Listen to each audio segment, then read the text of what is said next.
पहला प्रश्न है, मार्च 1977 में हुए लोकसभा चुनाव में पहली बार जनता पार्टी की सरकार बनी। उस समय कांग्रेस का अध्यक्ष किसे बनाया गया? नंबर 1 चंद्रशेखर, नंबर 2 बाबू जगजीवन राम, नंबर 3 लाल कृष्ण आडवाणी, नंबर 4 मोरारजी देसाई। इस प्रश्न का उत्तर है चंद्रशेखर। 1977 में जब विपक्षी पार्टियों ने जयप्रकाश नारायण के नेतृत्व में एक नई पार्टी बनाई, जनता पार्टी, तो जिस दिन चुनाव की घोषणा हुई उसी दिन जयप्रकाश नारायण ने इसका ऐलान कर दिया था। उस समय इसमें 28 सदस्य थे और इसका चंद्रशेखर को अध्यक्ष बनाया गया, जो उसी समय कांग्रेस छोड़कर उसमें आए थे, और लाल कृष्ण आडवाणी को पार्टी का प्रवक्ता और मोरारजी देसाई को चेयरमैन और चरण सिंह को वाइस चेयरमैन बनाया गया।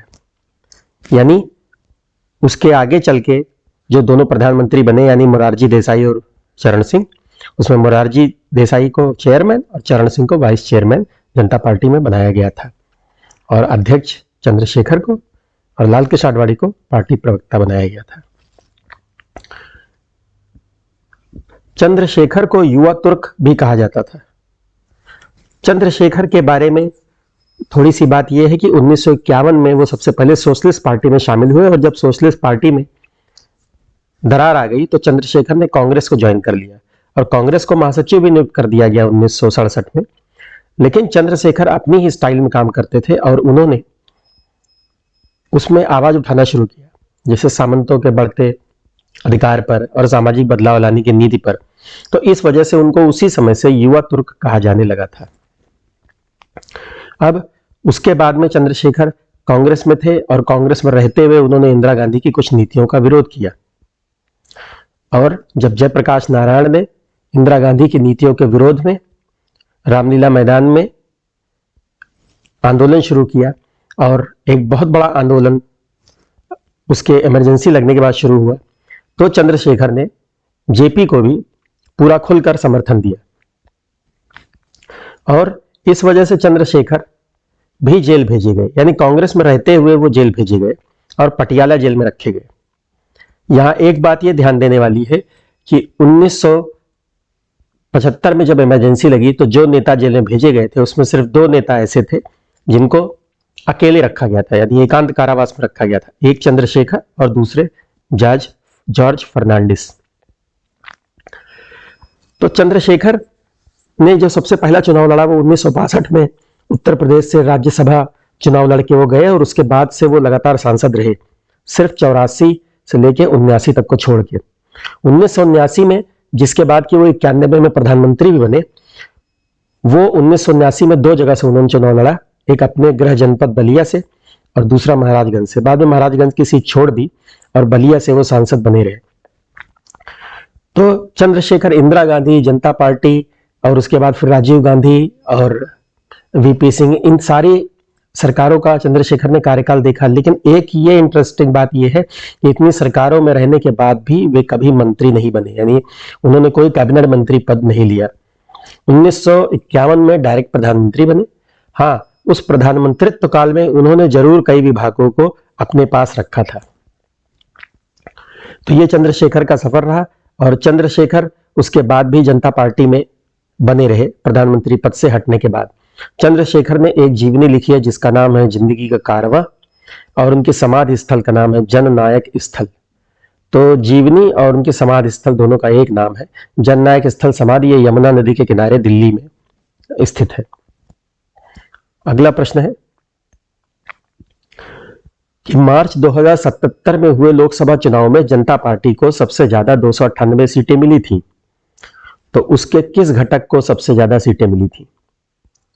पहला जनसंघ, दूसरा लोकदल, तीसरा कांग्रेस हो और चौथा भारतीय क्रांति दल। तो इसका उत्तर है जनसंघ। भारतीय जनता पार्टी के घटक जनसंघ को सबसे ज्यादा 93 सीटें मिली थी। तो हुआ ये कि मार्च में चुनाव के रिजल्ट आए, फरवरी में घोषणा हुई थी, और 20 मार्च 1977 को जब चुनाव के रिजल्ट आए तो इसमें जनता पार्टी के जनसंघ गुट को सबसे ज्यादा 93 सीट हासिल हुई थी। इसके बाद चरण सिंह की लोकदल को 71 और मोरारजी देसाई की कांग्रेस ऑर्गेनाइजेशन कांग्रेस ओ को 44 सीटें मिली थी। अब चूंकि जनता पार्टी इन सारी सीटों का विलय होके हो गया था, इसलिए इसके नंबर के आधार पर प्रधानमंत्री का तय नहीं होना था। एक चीज ये पहले ही तय हो गई थी कि हर एक गुट से एक एक मंत्री बनाए जाने थे, हर एक गुट से 3 मंत्री बनाए जाने थे। तो इसलिए जनसंघ से अटल बिहारी वाजपेयी, लाल कृष्ण आडवाणी और ब्रजलाल वर्मा को मंत्री बनाया गया। अटल बिहारी को विदेश मंत्री। आपको याद होगा कि इसी जनता पार्टी के कार्यकाल में अटल बिहारी ने संयुक्त राष्ट्र संघ में सबसे पहले हिंदी में भाषण दिया था। और लाल कृष्ण आडवाणी को सूचना एवं प्रसारण मंत्री बनाया गया और ब्रजलाल वर्मा उद्योग मंत्री थे। एक चीज ये भी यहां पे आप याद कर सकते हैं कि लाल कृष्ण आडवाणी सूचना एवं प्रसारण मंत्री थे और इसीलिए वो पार्टी के प्रवक्ता भी थे। तो लाल कृष्ण आडवाणी सूचना प्रसारण मंत्री थे और जनता पार्टी के प्रवक्ता थे। तो ये देखते हैं जनसंघ के बारे में। जनसंघ की स्थापना श्यामा प्रसाद मुखर्जी ने की थी 1951 में और 1951 में जनसंघ को केवल 3 सीट मिली थी, जिसमें श्यामा प्रसाद मुखर्जी भी थे। 1952 में श्यामा प्रसाद मुखर्जी की मृत्यु हो गई और उसके बाद जनसंघ की सीटें धीरे धीरे करके बढ़ती रहीं। जनसंघ का चुनाव चिन्ह चिराग था और उसके झंडे में एक केसरिया रंग था।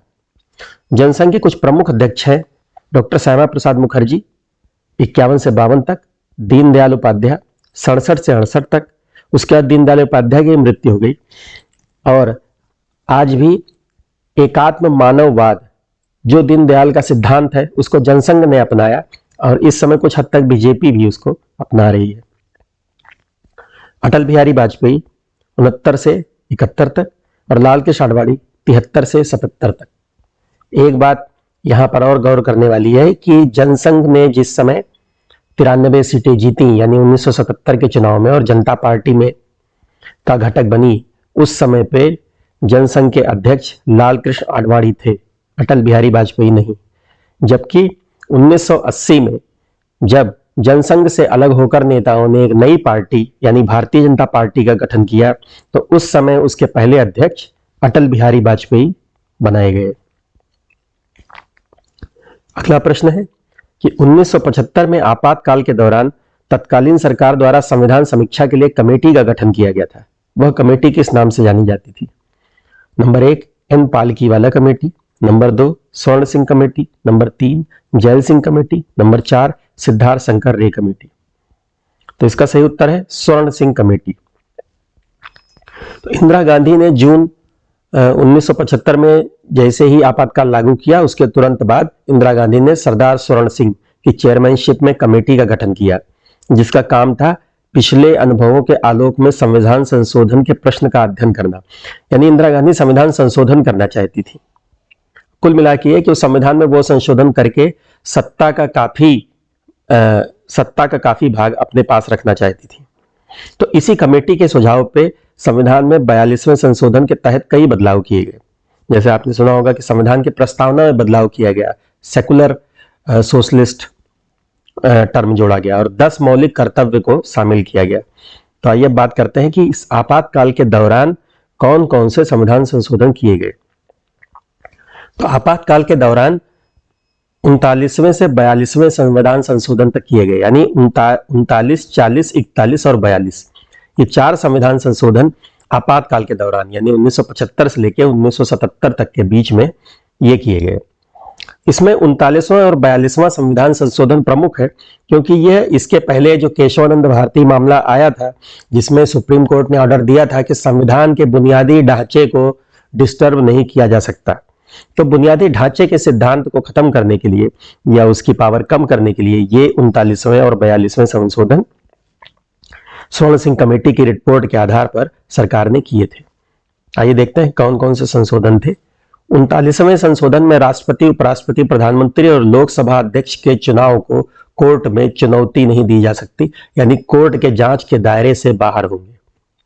40वां संशोधन जो भूमि सुधार से संबंधित था, इससे रिलेटेड ज्यादा नहीं था। 41वें संशोधन में स्टेट पब्लिक सर्विस कमीशन यानी राज्य लोक सेवा आयोग के अध्यक्ष और सदस्यों की जो रिटायरमेंट एज है वो 60 से 62 वर्ष कर दी गई।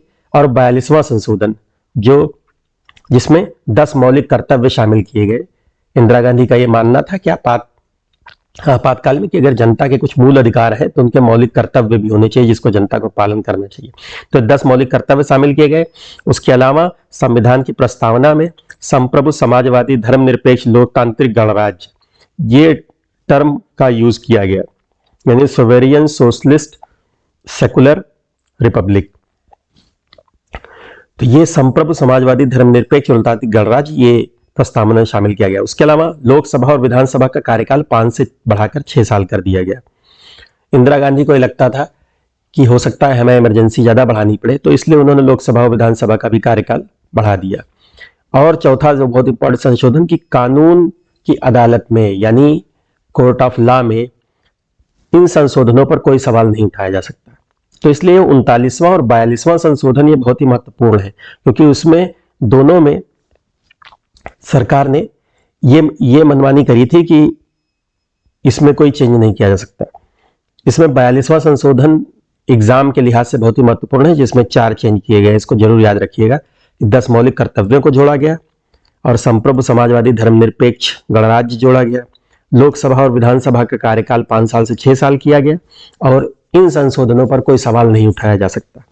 तो 4 बहुत इंपॉर्टेंट पॉइंट है 42वें संशोधन के जो उसमें किए गए। अब सरदार स्वर्ण सिंह, ये सरदार स्वर्ण सिंह उस समय भारत सरकार में कैबिनेट मंत्री थे। सरदार स्वर्ण सिंह भारत के इतिहास में लगातार सबसे लंबे समय तक काम करने वाले कैबिनेट मंत्री रहे हैं, 23 साल तक। वैसे सबसे लंबे सर्वाधिक समय तक कैबिनेट मंत्री रहने का रिकॉर्ड बाबू जगजीवन राम पे है, वो 30 साल तक रहे, लेकिन वो लगातार नहीं रहे हैं। बीच बीच में उनका कार्यकाल इंटरप्टेड था, यानी रुक रुक के था थोड़े दिन। जबकि स्वर्ण सिंह लगातार सबसे लंबे समय तक केंद्रीय कैबिनेट मंत्री रहे। तो दोस्तों, ये वीडियो आपको कैसा लगा? अगर आपको अच्छा लगा हो तो लाइक और सब्सक्राइब करिए। धन्यवाद।